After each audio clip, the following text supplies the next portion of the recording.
Доброе утро на телеканалах Якутия-24 и НВК Саха «Утро Якутии». Сегодняшний день вместе с вами, как и всю неделю, встречаем мы, Катерина Винокурова и Павел Танин.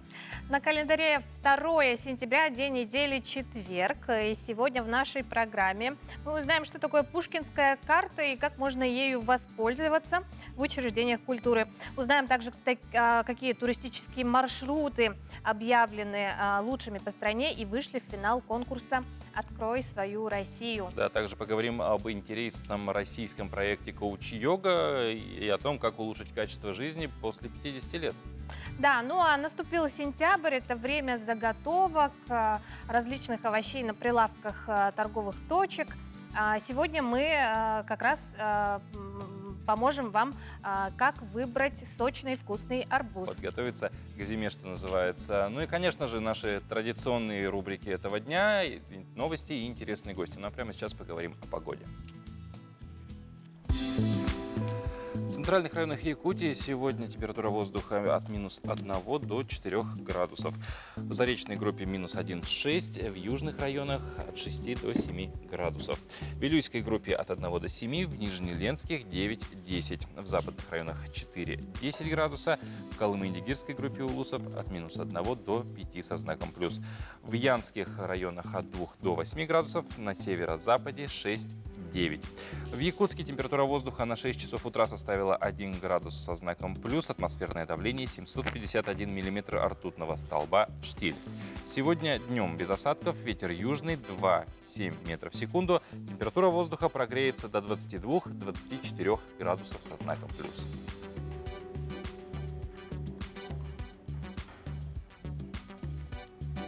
По-настоящему летняя погода стоит на улице, лето продолжается, можно сказать. Но продолжается оно только днем, а утром, к сожалению, уже все, уже как бы холод, заморозки. Будьте осторожны, если утром выходите на улицу, одевайтесь потеплее. Ну а далее наш эфир продолжит информационный блок. Мы передаем слово коллегам, после чего увидимся снова в нашей студии.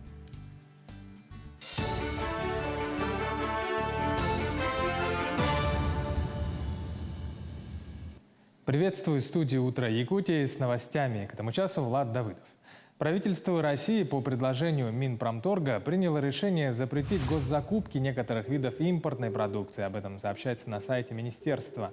В список, помимо прочего, вошли интегральные электронные схемы, смарт-карты, портативные компьютеры массой не более 10 килограммов, ряд цифровых электронных вычислительных машин, светильники и прочие устройства. Сбербанк пересмотрит условия выдачи ипотечных кредитов с 1 сентября и снизит минимальный возраст потенциальных заемщиков до 18 лет. Ранее ипотеку можно было получить гражданам только с 21 года. В частности, молодым заемщикам будут доступны 2 ипотечные программы Сбербанка, кредиты на новостройки и готовое жилье. В качестве минимального первоначального взноса необходимо будет внести сумму от 10% стоимости жилья, срок кредита до 30 лет, а стаж на текущем рабочем месте должен составлять не менее 3 месяцев. Средняя рыночная стоимость квадратного метра жилья, используемого для расчетов размеров социальных выплат на приобретение или строительство жилья, будет рассчитываться по новой методике на основании средневзвешенной цены квадратного метра на первичном и вторичном рынках жилья по типовым квартирам среднего качества. Ранее было предложено пересмотреть расчетную стоимость квадратного метра жилья в российских субъектах при переселении граждан из аварийных домов, в частности из-за роста цен на стройматериалы. С 1 сентября небольшим аптекам и маркетплейсам разрешили продавать безрецептурные лекарства с доставкой на дом. Ранее это дозволяли только крупным сетевым аптекам с 10 и более филиалами в регионе. Цены медикаментов при онлайн-покупке не должны превышать установленные в аптеке. Ответственность за качество товара несут фармкомпании, даже если продают через сайт-партнер и с доставкой сторонними курьерами. Ростуризм продлил до середины сентября продажи путевок с возможностью туристического кэшбэка. Реализация таких туров должна была завершиться 31 августа, но из выделенных правительством на программу 6 миллиардов 700 миллионов осталось 400 миллионов. Туристы по-прежнему могут приобретать пакетные туры с возможностью отправиться в путь с 1 октября по 24 декабря. В речные и морские круизы можно поехать с 1 сентября и до окончания сезона навигации. Таковы новости к этому часу. Слово передаю коллегам.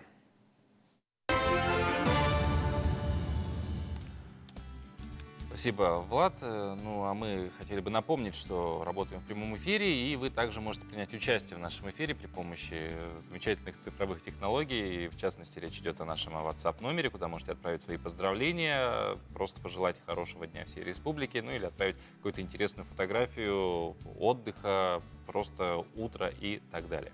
Да, и рада зачитать сообщение, которое пришло к нам на наш WhatsApp-номер. Дорогую доченьку Анжелику Захарову от всей души поздравляем с Днем знаний. Сегодня рады мы тебя поздравить с 1 сентября. Узнать побольше ты стремись, легко и с радостью учись. По всем предметам успевай, всегда отлично получай. Поздравляю тебя, мама, папа, мы тебя очень любим, наша дорогая первоклашка. Ну, имеет смысл еще раз напомнить номер нашего WhatsApp. 8 914 273 4488. Если и вы хотите кого-то поздравить, пишите нам, зачитаем по возможности обязательно.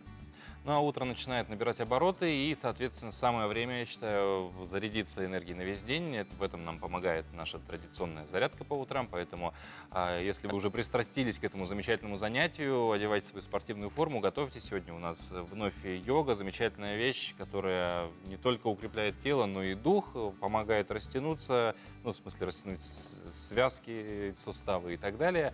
Ну и прямо сейчас займемся этим замечательным действием. Доброе утро! Сегодня комплекс упражнений на укрепление мышц спины, живота и ног. Приступаем к нашим упражнениям. Переходим с вами в наклон. И медленно поднимаемся наверх. Напоминаю, что каждое упражнение нужно делать по 3 раза. Дальше мы вытягиваем ногу назад, руки параллельны вашему коврику и соединяем ладони вместе. Укрепляем ноги, задняя нога ваша натянута. Возвращаемся в исходное положение и завершаем.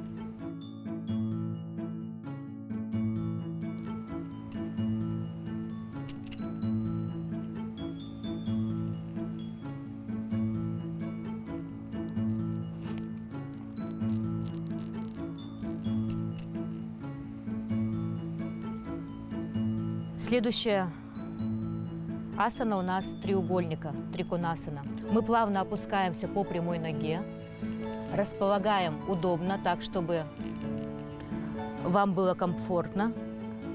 Рука вытянута вверх. Взгляд направляем на потолок, шея открыта, плечо опускаем вниз. Возвращаемся в исходное положение. Руки параллельны коврику. Ощущение, будто сзади стена, плечи выравниваются, и за счет этого мышцы живота подтягиваются.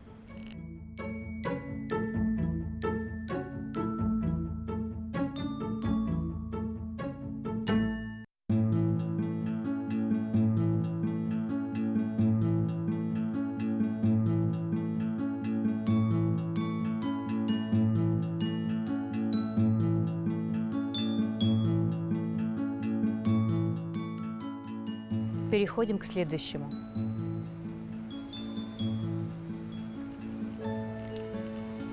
Подтянули колено, отводим назад и учимся ловить баланс.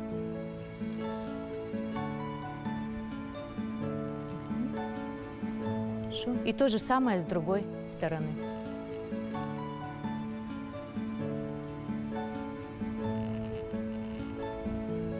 Мы завершаем наши упражнения на укрепление нашего тела. Прекрасного вам дня! Пусть в ваших сердцах светит солнце.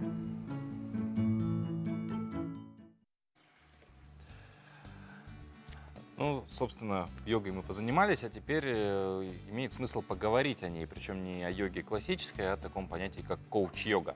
Да, у нас в студии гости из Владивостока Айна Сарычева, директор Центра развития коуч-йоги. Айна, доброе утро. Доброе утро. Ну, начнем с того, что такое вообще коуч-йога? Коуч-йога – это наше авторское направление. Официальная дата 2015 год.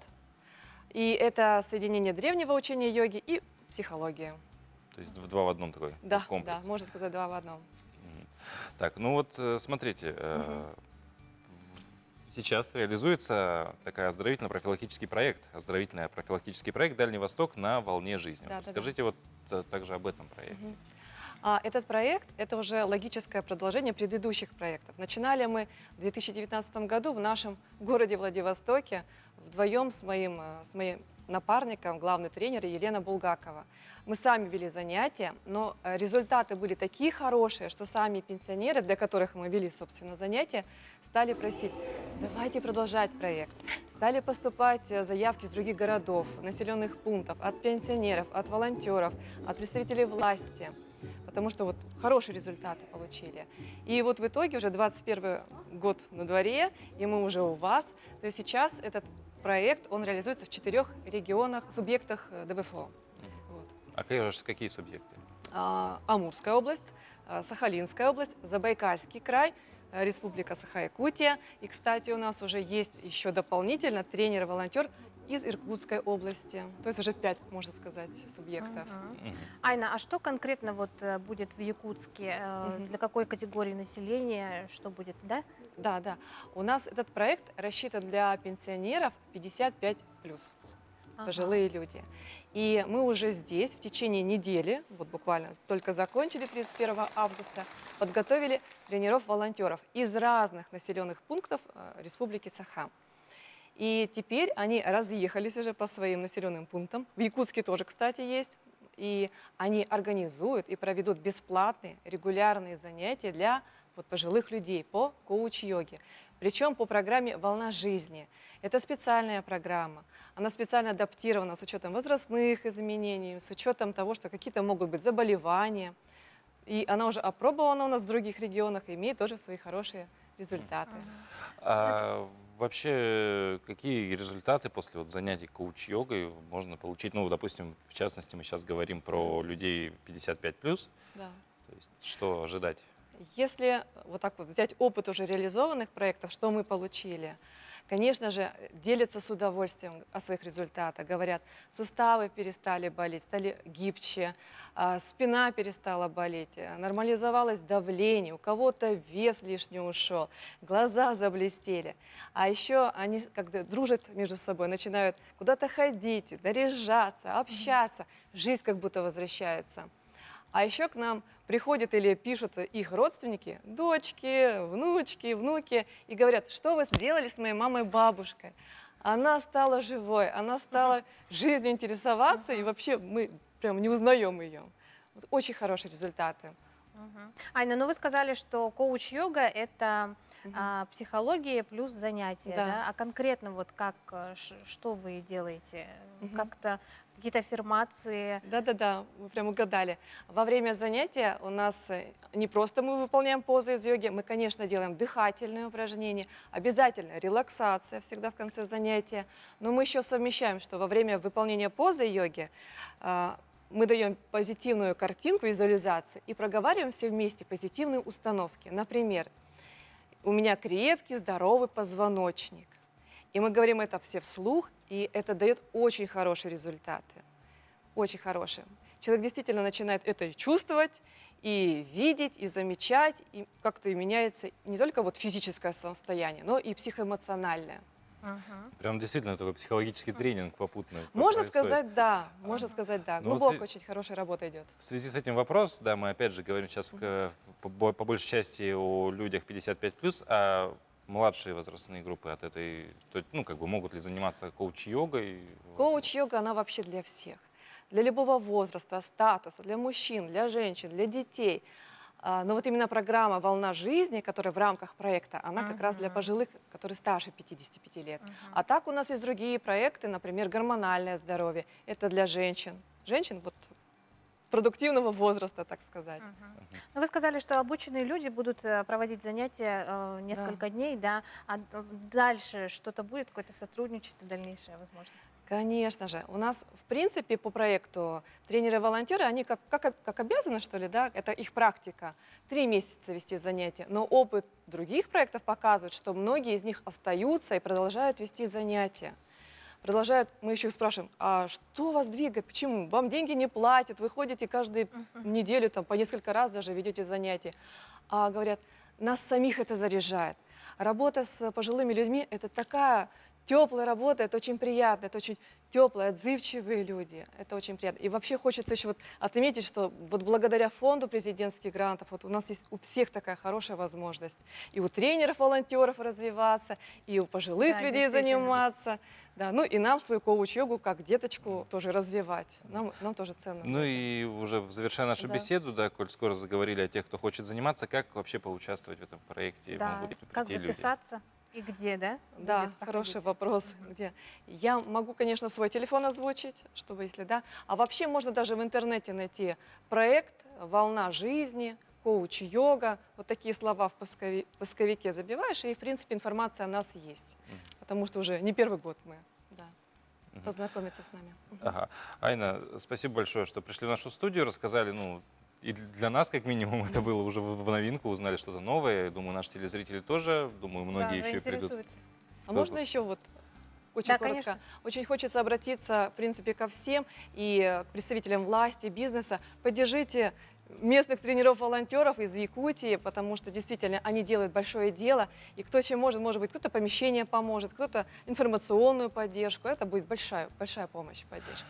Да, помогать все-таки нужно, тем более такой проект замечательный, здоровый. Ну, мы, к сожалению, нам эфирное время не позволяет пообщаться подольше. Я думаю, еще встретимся не раз. Спасибо вам, Айна. Мы ждем вас снова в нашей студии. Спасибо, что пригласили. Да. Между тем, сегодня, 2 сентября, как мы уже говорили, во всем мире отмечается, ну, действительно знаменательное событие, историческое такое, это день окончания Второй мировой войны. Ну, а с другими датами и событиями этого дня знакомимся в нашей ежедневной рубрике.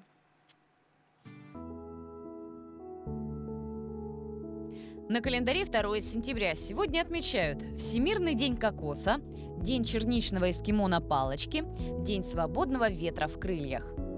Профессиональный праздник, День патрульно-постовой службы полиции, сегодня отмечают сотрудники и ветераны ППС Российской Федерации. А также сегодня День Российской гвардии, который отмечают военнослужащие дивизий, бригад, частей, кораблей и соединений, которым присуждено это почетное звание. Согласно народному календарю, в эту дату чтут память пророка Самуила, который считается покровителем и защитником обиженных и обездоленных. В этот день люди молятся о хорошей погоде до конца уборочных работ в поле. В этот праздник также почитают отцов и мужей. Жены и дочери накрывают праздничные столы и дарят мужчинам подарки. К этому сроку в лесах начинается сезон сбора опят. Если журавли летят высоко и неторопливо, то осень будет теплой. События в этот день. Князем Олегом подписан мирный договор между Византией и Киевской Русью. Русская экспедиция под руководством Витуса Беринга отправилась из Охотска на Камчатку. В этот день в Киеве началась первая всероссийская спортивная олимпиада. В военной Москве в 1941 году открылся концертный зал имени Чайковского. 2 сентября считают одним из дней рождения интернета. В лаборатории Калифорнийского университета состоялась первая успешная передача данных между соседними компьютерами. Россия и США в 1993 году подписали соглашение о создании Международной космической станции МКС. В этот день родились Юджин Филд, американский писатель; Фредерик Содди, английский радиохимик, нобелевский лауреат; Евгений Леонов, советский актер театра и кино, народный артист СССР; Андрей Петров, советский и российский композитор, народный артист СССР; Феликс Штильмарк, советский и российский эколог, охотовед, писатель; Валентин Гафт, советский и российский актер театра и кино, народный артист РСФСР; Александр Филипенко, советский и российский актер театра и кино, народный артист России; Елена Проклова, советская и российская актриса театра и кино, заслуженная артистка РСФСР. Киану Ривз, американский актер театра и кино, продюсер. Именины сегодня отмечают Ян, Федор, Тимофей, Теодор, Степан, Самуил, Остап, Максим, Иван, Вальдемар, Владимир, Виктор. Доброе утро! На Кипре открылся новый музей, но не все могут его посетить. Дело в том, что 93 его экспоната размещены под водой от 0 до 10 метров. Если вы занимаетесь сноркингом, дайвингом и фридайвингом, тогда пожалуйста. А остальным предлагаем совершить виртуальную прогулку в Айанапу. Основная идея выставки – показать гармонию человека и природы. 13-тонные деревья последовательно вырастают перед пловцами, как гигантский подводный лес. Они сделаны из инертных материалов и призваны воспроизвести эффект прогулки по наземному лесу. Среди деревьев встречаются и человеческие фигуры.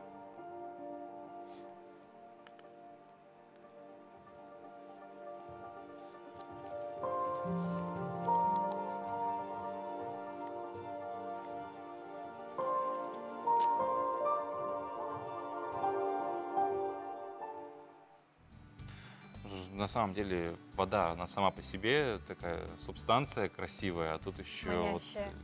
сделать такой подводный музей, ну, мне кажется, вживую все-таки ради этого можно и сноркингом, и дайвингом, и фридайвингом, а можно всем вместе заняться, просто чтобы посмотреть хоть раз в жизни на эту красоту вживую. Жалко, что только этими направлениями можно владеть, да, чтобы посмотреть этот подводный музей. Да. Но сноркинг, если не ошибаюсь, самый простой из этих всех трех, потому что заключается в том, что ты просто ложишься на водную гладь и смотришь через очки. Тогда это подходит для меня.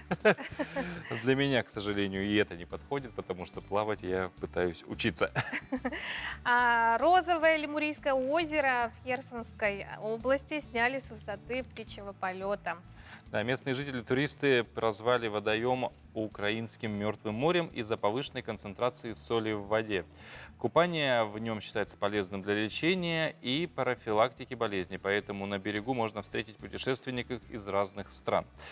Водоем привлекает не только своими лечебными свойствами, но и необычным цветом воды.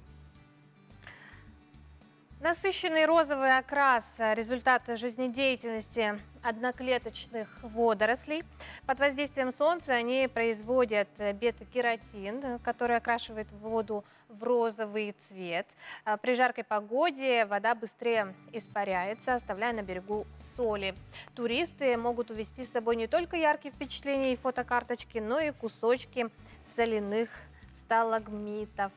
Да, но, кстати, говоря про концентрацию соли, вот в таких водоемах как раз-таки очень удобно сноркингом заниматься, потому что соленая вода, она всегда выталкивает человека наверх. Но вот говоря про удивительные и чудесные какие-то объекты на нашей планете, стоит упомянуть такие инопланетные пейзажи глиняного карьера, запечатленного на камеру.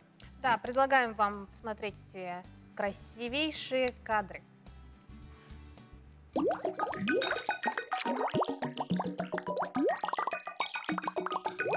Необычные пейзажи одного из карьеров Троицко-Байновского месторождения, внешне напоминающего марсианскую пустыню из фантастических фильмов, запечатлели на камеру. На кадрах, снятых с дрона, виднеются холмы Полдневского участка, а также озера красно-бурого цвета и отвалы самых разных оттенков. Сегодня туристическое место больше известно под названием «Уральский Марс». Таким туристы его назвали из-за необычной палитры цветов. Большинство отвалов характерны песчаные и черные оттенки, в то время как вода озер отражает яркий рыжий свет. Марсианский пейзаж простирается на площади более 70 квадратных километров, недалеко от города Богданович. Причиной же уникального цвета почвы и воды является глина, которую на этом участке месторождения начали добывать еще в XIX веке. Позже она послужила материалом для массового производства огнеупорных кирпичей на местном Богдановичском заводе. Предприятие и сегодня является одним из крупнейших в стране в данной отрасли.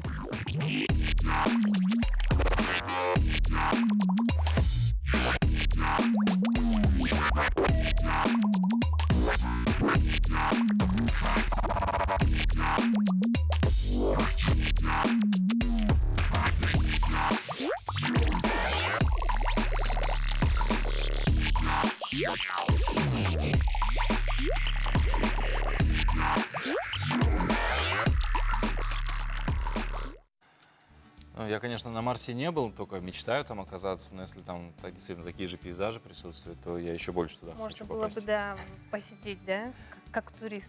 Да.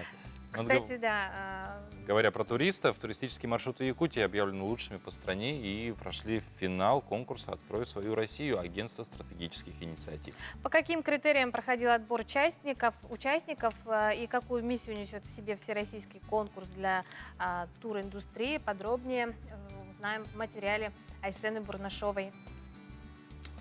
Узоры на кинжале, трекинговые туры по горам Дагестана или аристократический уикенд в Рязанской области. Из более чем 200 маршрутов в финал всероссийского конкурса прошли только 66. В числе лучших и работы 2 продюсеров впечатлений из Якутии. Каждый из них предоставил по 2 готовых варианта отдыха в республике. Например, финалистка Вера Кесерова в летний тур включила 7 чудес Центральной Якутии с посещением Булуса, Бизанария, Ленских и Есенских столбов, а в зимний период знакомство с Аймеконом. Я считаю, что наш маршрут может даже и победить. Почему нет?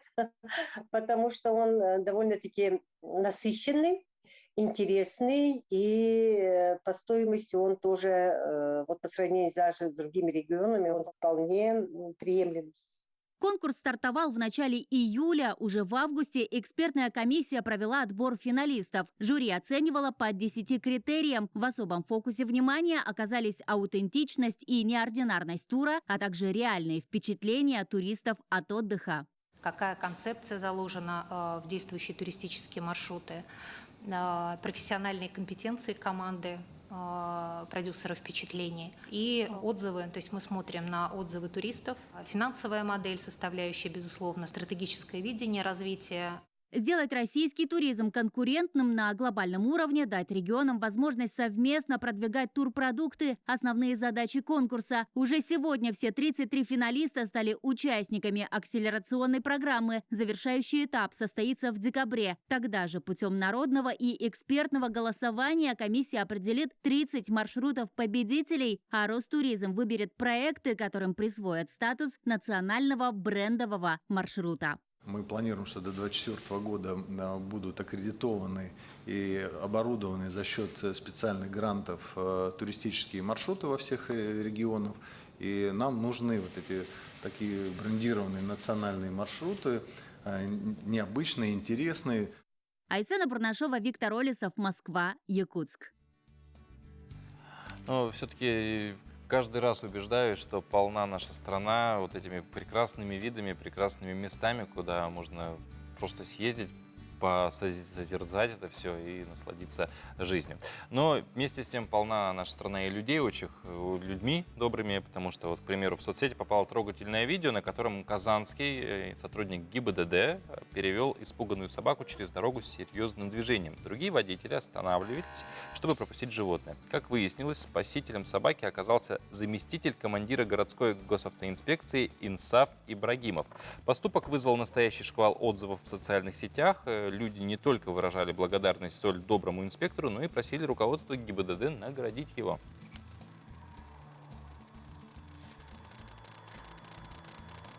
А как обычно, по четвергам у нас выходит традиционная рубрика «Пусть мама придет». Сегодня героями нашей программы станут Влад и Егор. Знакомьтесь, родные сестра и брат Влада и Егор. Егорка у нас мальчик очень активный, подвижный, эмоциональный. Любит играть с машинками, любит играть с конструктором, собирает, пазлы собирает.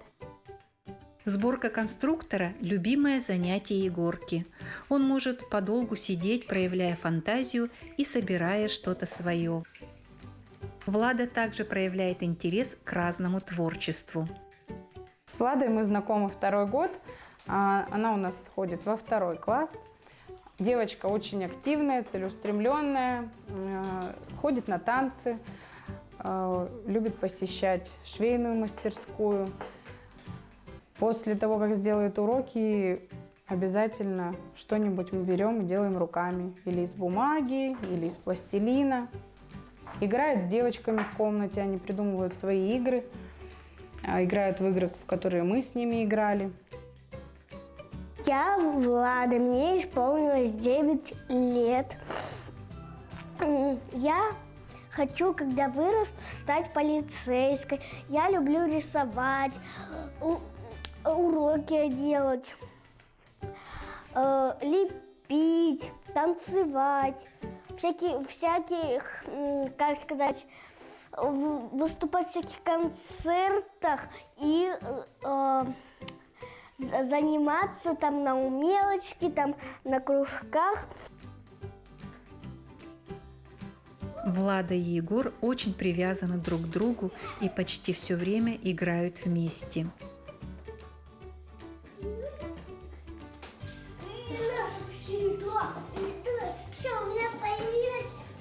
Егор и Влада все свободное время проводят вместе и очень нуждаются в семье и любящих родителях.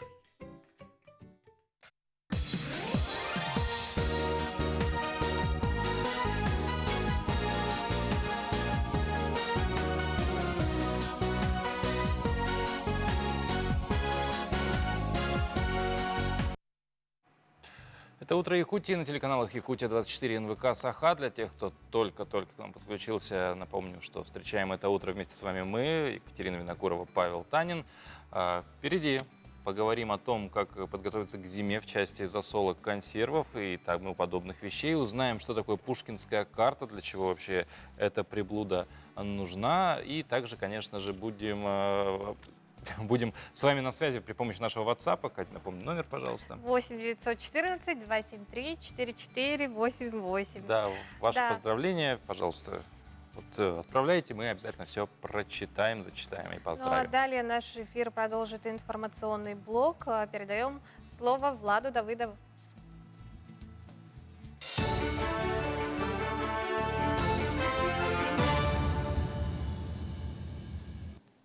Еще раз приветствую студию «Утро Якутии» с новостями Влад Давыдов. На развитие инфраструктуры, в том числе в городах, регионы Дальнего Востока получат в течение 5 лет почти 102 миллиарда рублей. Об этом сообщил вице-премьер, полпред президента России на Дальнем Востоке Юрий Трутнев. Важно привести в порядок уже существующие города. Есть такой показатель – индекс качества городской среды. Он на Дальнем Востоке не на высшем уровне, а существенно ниже среднероссийского. Надо привести в порядок Владивосток, Хабаровск, Анадырь, Магадан, Благовещенск и другие столицы регионов, сказал полпред Трутнев, комментируя идею о создании на Дальнем Востоке города-миллионника. По мнению полпреда, строить новый город есть смысл только тогда, когда возникают новые экономические мощности. Сумму выплаты за самостоятельно приобретенные технические средства реабилитации для инвалидов будут рассчитывать по-новому. Об этом сообщили в Минтруде. В ведомстве подчеркнули, что компенсация будет максимально приближена к рыночным ценам. Ее привяжут к электронному сертификату, который начнет применяться с 1 октября. Номинальная стоимость средств реабилитации будет определяться предельной стоимостью изделия, которую рассчитывают так, чтобы она соотносилась с рыночными ценами. С 1 сентября родители всех детей до 7 лет включительно смогут получать максимальные выплаты по больничному листу при болезни ребенка вне зависимости от стажа работы.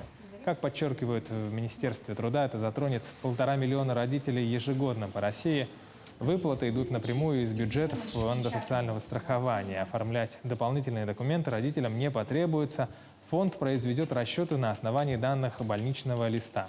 Размер больничных будет зависеть от зарплаты родителя. В России с 1 сентября запущена программа розыгрышей денежных призов среди граждан, которые сделали прививку от коронавируса, сообщили в пресс-службе правительства России. Об этой программе поощрения было объявлено в середине августа. С сентября до конца ноября проведут 2 розыгрыша. Выбирать победителей из общего списка будет компьютер. Предполагается, что всего будет 1000 победителей, каждый из них выиграет по 100 тысяч рублей. Оператором лотереи стал Госзнак. Розыгрыш призов будут проводить на сайте bonuszdоровье.рф. Там же будут публиковаться и результаты. Это все к этому часу. Передаю слово коллегам.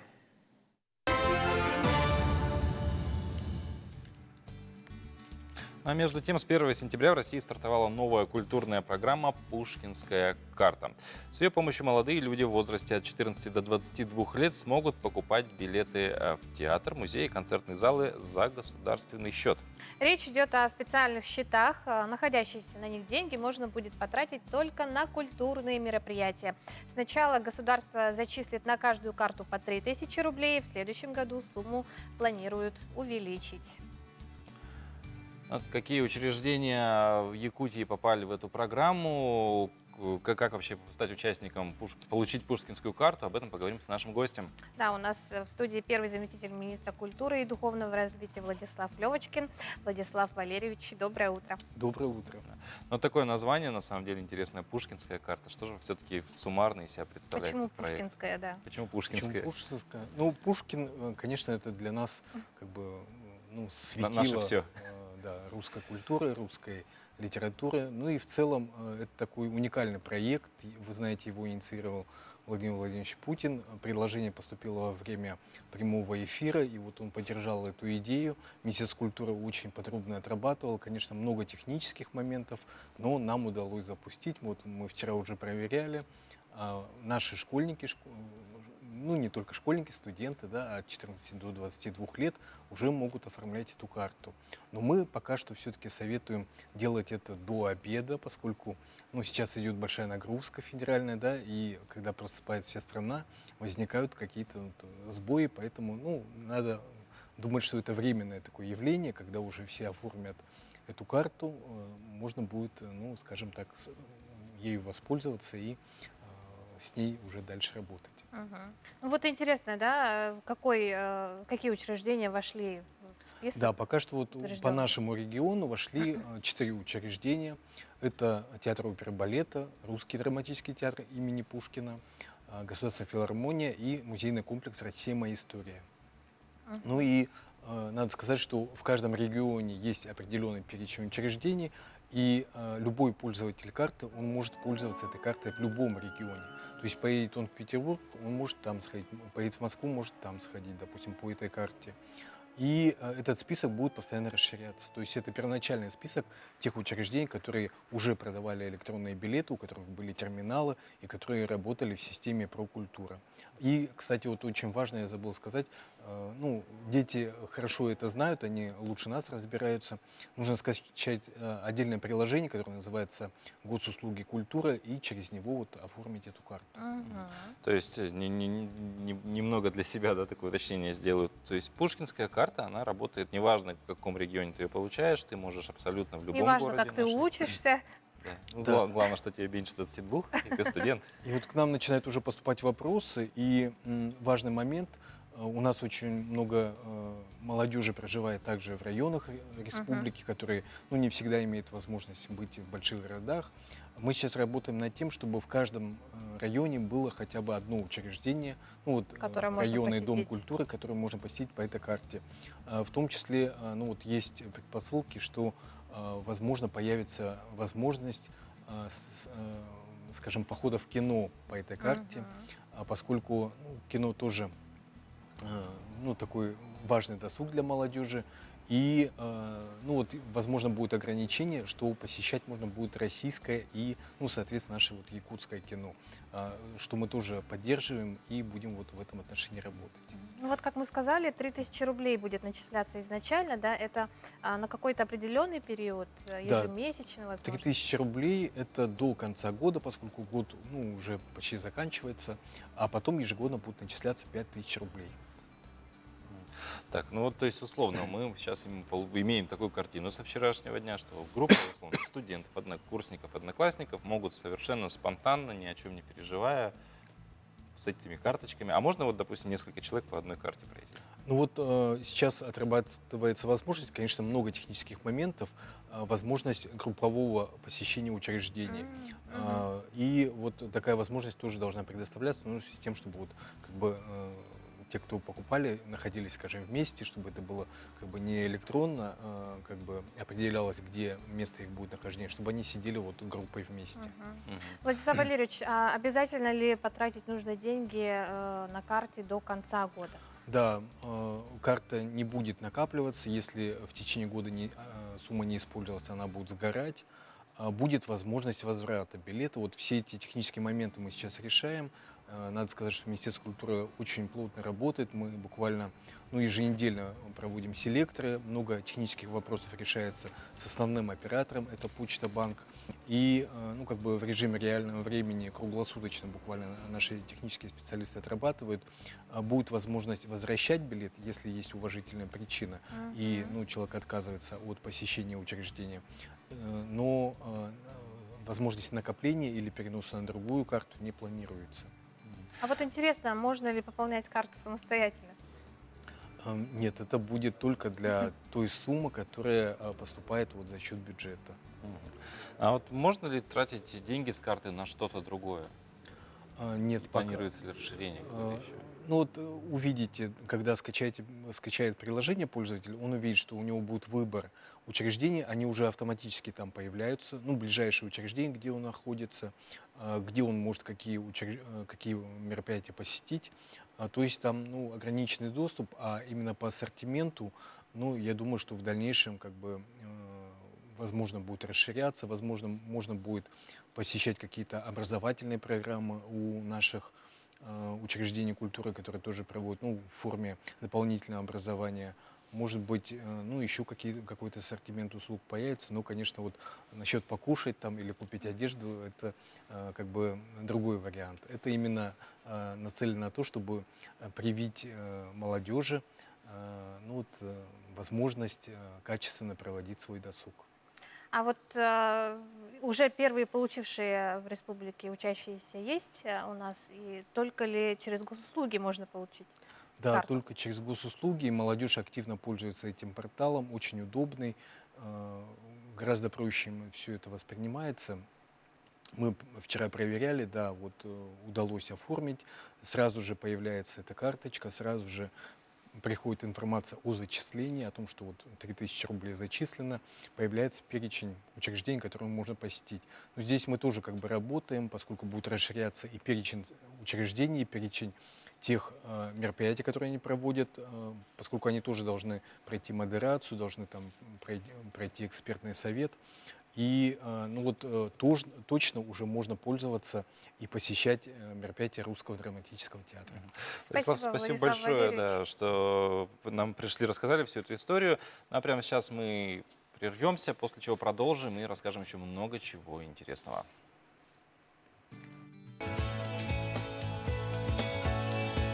Лето у нас начинается с черешни, с клубники, а заканчивается чем? Чем? Грустью о том, что лето закончилось, на самом деле арбузами. Арбузами, да. Считается, что самые правильные арбузы созревают к середине августа, сейчас как раз-таки сезон. Получается, соответственно, в данное время на прилавках можно найти вкусные сочные арбузы, но далеко это не всегда так. Традиционно лето заканчивается арбузным изобилием. Но даже несмотря на разгар сезона, не каждый полосатый плод может похвастаться своей спелостью и вкусовыми качествами. Предлагаем вам несколько способов проверить арбузы на спелость. Способов распознать спелый арбуз сегодня существует большое количество. В первую очередь стоит обратить внимание на хвостик. У спелого плода он должен быть сухим. Корка арбуза не должна блестеть.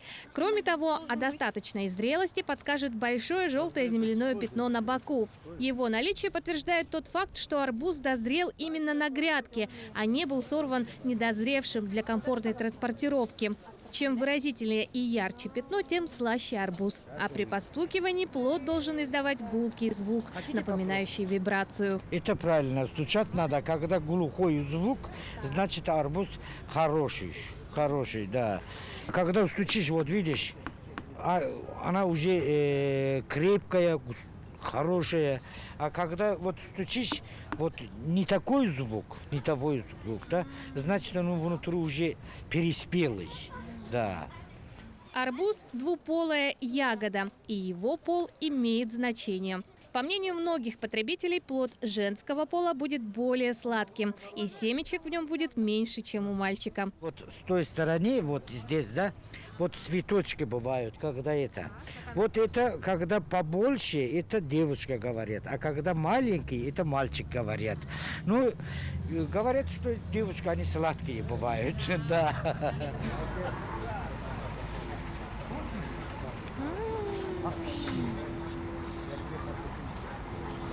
Это стаканские арбузы, они очень сладкие. Кажется, это девочка.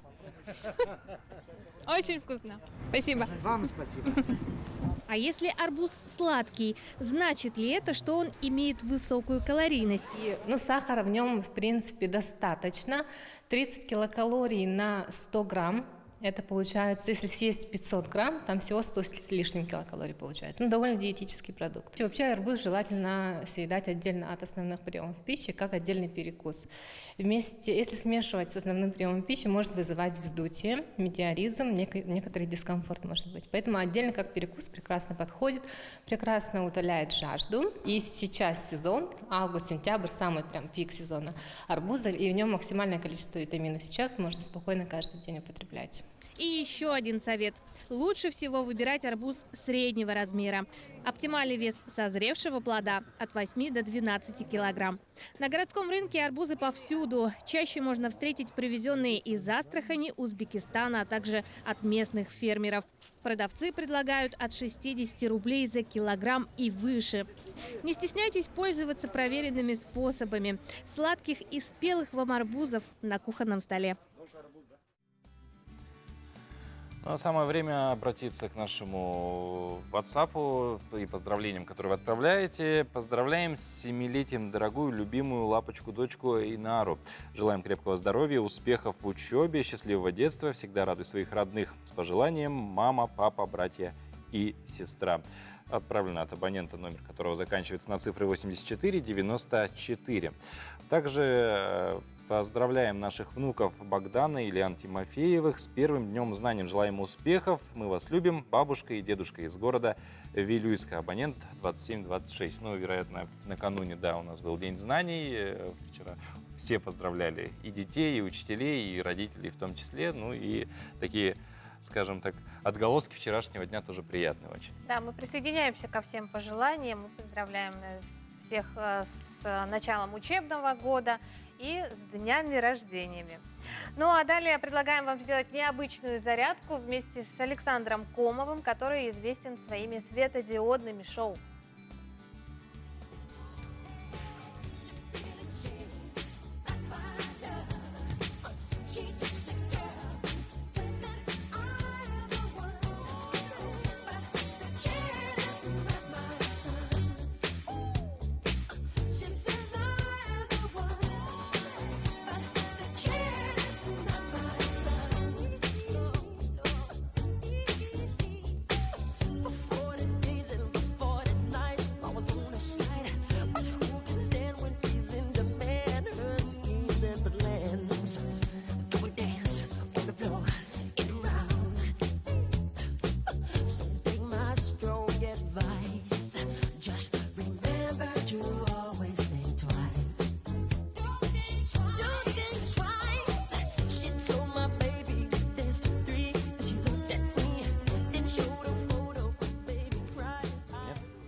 Ну, а в Санкт-Петербургском океанариуме пополнение у пары азиатских выдр Тихона и Фифы родились 4 малыша.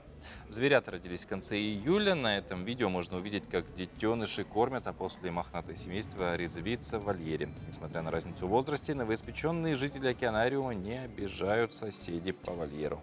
В некоторых случаях старшие братья и сестры помогают родителям младших братиков воспитывать. Они могут выгуливать детенышей, играться с ними, купать и даже иногда приносить им еду. каждый раз, когда вот рождается новый детеныш, экскурсоводы придумывают, ну, например, иногда это бывает голосование в интернете, где подписчики на океанариумы, интернет-группы океанариумы голосуют, как и предлагают свои имена, и там происходит голосование. А в этот раз, насколько я помню, возможно, у нас есть опекуны, то есть есть посетители, которые оформляют опекунство. То есть они приходят, общаются с выдрами и кормят. В этот раз, возможно, имена детенышам дадут опекуны. Представители профессии грумера в России, ну, явление достаточно такое молодое, появились относительно недавно. Вообще это течение, груминг пришел в нашу страну из Англии, где еще много веков назад существовала особая профессия – конюх, который ухаживал в основном за лошадьми. Да, но постепенно профессия перешла и на всех домашних животных, преимущественно, конечно же, на собак и кошек. А первая порода собак, которая подверглась грумингу, как ты думаешь, какая порода? Ну, я думаю, что это связано с большим количеством шерсти.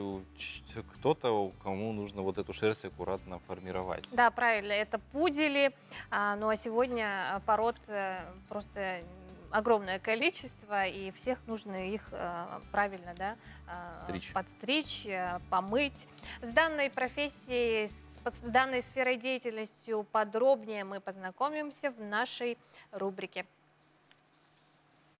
Эта профессия появилась недавно, можно сказать. Ну, у нас, по крайней мере, у нас в республике. И в Нюрбе это я первый грумер. Грумер – это как бы парикмахер для животных. Но в отличие от парикмахера делаем гигиенический уход всего. Ушки чистим, когти стрижем, пилим, параанальные железы чистим. С кошками надо понежнее, поласковее. Если она разрешит стричь, можно стричь. А если она не согласна, агрессивная, то уже невозможно. А с собаками иначе. Они, вот с кошками, например, стараюсь с хозяевами вместе работать. Тогда кошка спокойнее себя чувствует. То есть кошки более такие прихотливые, да, скажем так? Да, с кошками работать мне трудно, конечно. Но справляюсь. Вообще, как надо ухаживать за своими домашними животными, следить за их шерстью, чтобы у них была хорошая такая шерсть? Ежедневно выделение, ну хотя бы в неделю один раз чесать надо. И в месяц один раз обязательно на стрижку, гигиенический уход обязательно нужен. Ушки надо чистить, тут у них шерсть растет, ну как бы свойства волос, как у человека, растет. И вся обрастает шерстью. И даже вот внутри ушек тоже. Поэтому у пуделей всегда вот чистим уши, выщипываем с прохода, чтобы там заразы не было. Перед обслуживанием сначала расчесываю до единого, чтобы без колтунов, без ничего не было. Потом у пуделей, например, брею мордочку, выбриваю лапки, подушечки лап, каждый палец. А для чего это делается? Для того, чтобы там у них шерсть растет и внутри скапливается, и неудобно ходить, мешает. И могут даже повлиять на походку Вообще, и на осанку.